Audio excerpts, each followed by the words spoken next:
കൊച്ചി നമ്മളെപ്പോഴും പറയാറുള്ളൊരു ഡയലോഗാണ്, കൊച്ചി പഴയ കൊച്ചിയല്ല.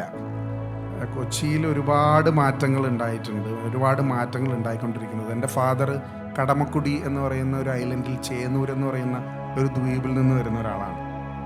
ആ കടമക്കുടിയെക്കുറിച്ച് പണ്ട് പറഞ്ഞുകൊണ്ടിരുന്നത് കടന്നാൽ കുടുങ്ങിയെന്നാണ്. ഇന്ന് ആനന്ദ് മഹീന്ദ്ര തൻ്റെ സ്വന്തം കമ്പനിയുടെ ജീപ്പ് ഓടിച്ച് കടമക്കുടിയിലേക്ക് വന്നു എന്നുള്ളതാണ് കൊച്ചിയുടെ മാറ്റം.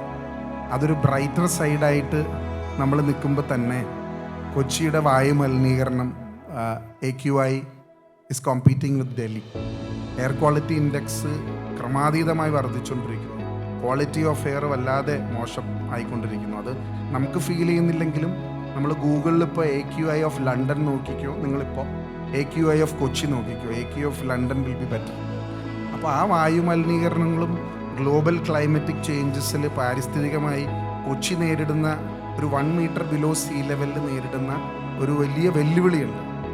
ആ വിഷയങ്ങൾ ഫ്യൂച്ചറിൽ അഡ്രസ്സ് ചെയ്യാം. ഫ്യൂച്ചർ എന്ന് പറയുന്നത് ഗ്ലോബൽ ക്ലൈമറ്റിക് ചേഞ്ചസും ഇതുപോലുള്ള കാലാവസ്ഥാ വ്യതിയാനങ്ങളും എയർ ക്വാളിറ്റി ഇൻഡെക്സും ഹെൽത്ത് റേഷ്യോയുമെല്ലാം നമ്മൾ വളരെ ഗൗരവത്തോടു കൂടി, നമ്മൾ റോഡും പാലവും കുടിവെള്ളവും പോലെ തന്നെ ഗൗരവത്തോടു കൂടി കാണേണ്ട ഒരു വിഷയമായി ഇത് മാറുകയാണ്. പക്ഷേ ഇന്ന് നമ്മളത്